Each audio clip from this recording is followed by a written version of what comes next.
Réponse. Il y a très longtemps, et dans un pays très lointain, un homme et sa femme vivaient dans une petite maison qui se trouvait tout près d'un vieux mur très très haut. Ce mur cachait un grand jardin, plein de vieux arbres, de fleurs magnifiques et de toutes sortes de plantes au pouvoir magique, car ce jardin appartenait à une terrible sorcière. Personne n'avait jamais osé y pénétrer, de peur qu'on ne lui jette un mauvais sort. L'homme et sa femme désiraient un enfant de tout leur cœur et l'espéraient depuis des années. Enfin, la femme attendit un bébé. Quelque temps après, elle tomba malade et perdit tout appétit. Son mari avait beau lui préparer les meilleurs plats, elle n'y touchait pas.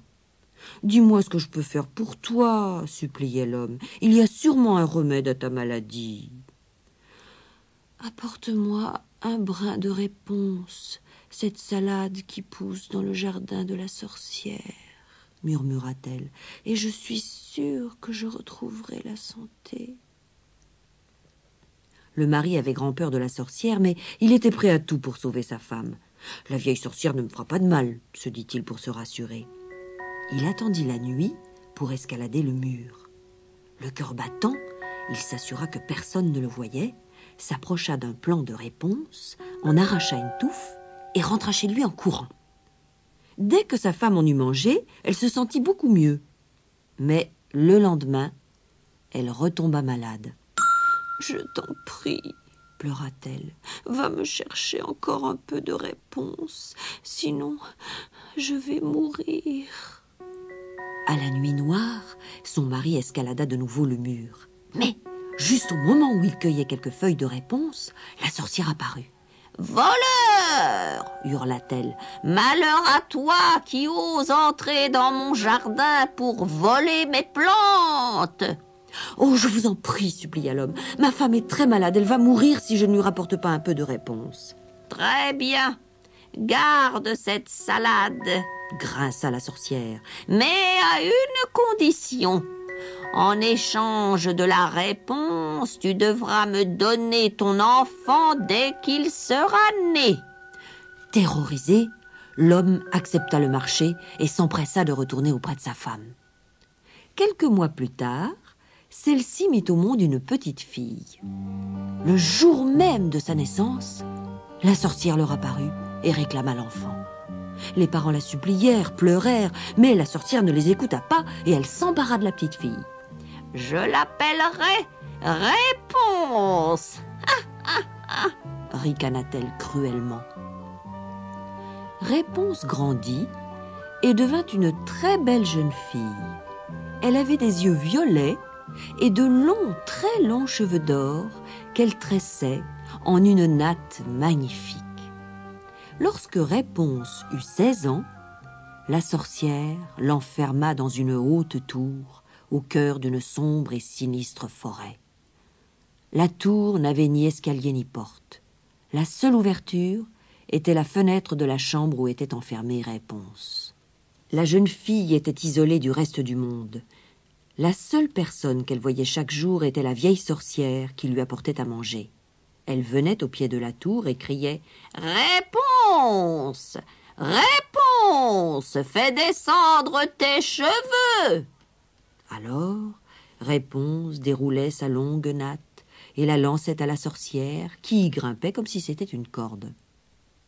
Un jour, un prince, qui s'était égaré dans la forêt, passa tout près de la tour. Réponse chantait pour oublier sa solitude et le prince l'entendit. Il arrêta son cheval pour écouter cette voix si pure et si douce. Puis il chercha l'entrée de la tour, mais ne la trouva pas, et s'en alla. Le lendemain, et tous les jours suivants, il revint au pied de la tour.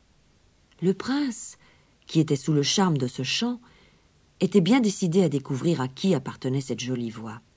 Un matin, alors qu'il était là comme tous les jours, la sorcière arriva. Le prince eut juste le temps de se cacher derrière un arbre. La sorcière cria « Réponse ! Réponse ! Fais descendre tes cheveux !» Réponse déroula sa longue natte et la sorcière put grimper jusqu'à sa chambre.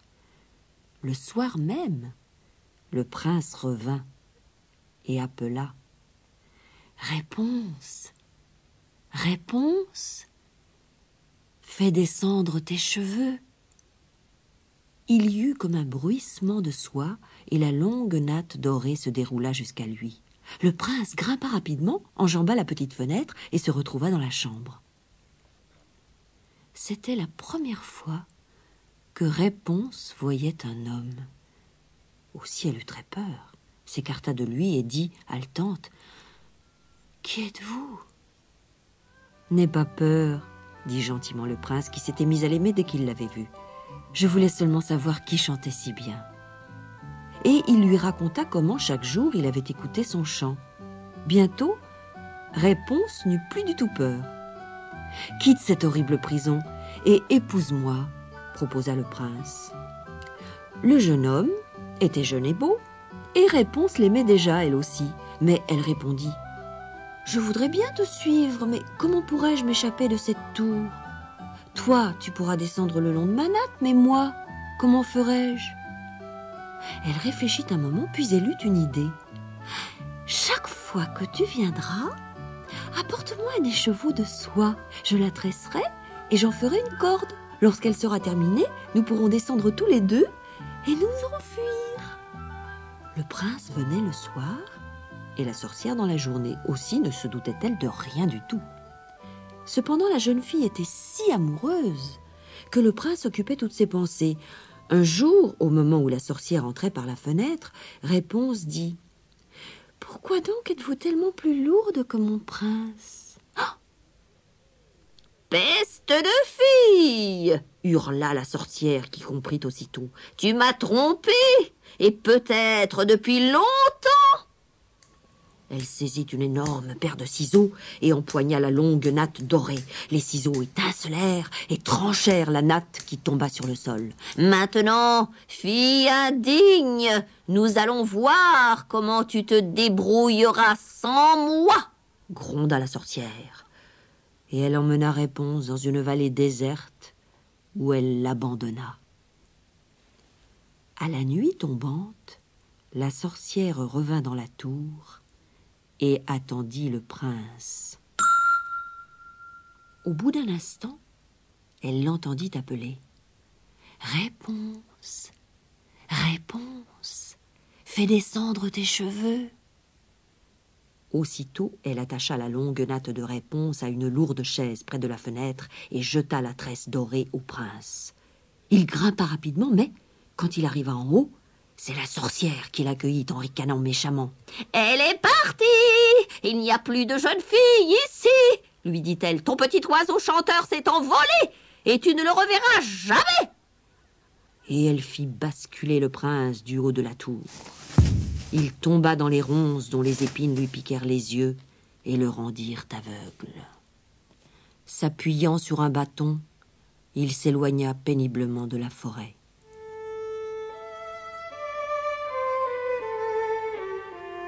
Désespéré, le prince erra pendant des années à la recherche de Réponse. Mais comment la retrouver ? Il interrogeait les gens qu'il rencontrait. Hélas, personne n'avait vu de ravissante jeune fille aux yeux violets et aux cheveux blonds et courts. Un jour, enfin, il pénétrait dans une vallée déserte lorsqu'il lui sembla entendre un chant. « Je reconnais cette voix !» s'écria-t-il soudain. « C'est celle de ma Réponse !» Le prince se guida au son de cette voix et arriva enfin auprès d'elle. Il était maigre, habillé de haillons, mais Réponse le reconnut aussitôt. Elle le serra dans ses bras et pleura de joie. Ses larmes brûlantes tombèrent sur les yeux du prince et en quelques secondes, il retrouva miraculeusement la vue. Le prince emmena Réponse dans son royaume où ils se marièrent. La nouvelle de leurs noces se répandit dans tout le pays. Lorsque le père et la mère de Réponse entendirent parler de la ravissante princesse, ils surent que leur fille avait trouvé le bonheur et coururent la rejoindre. Ainsi, tous vécurent enfin très heureux.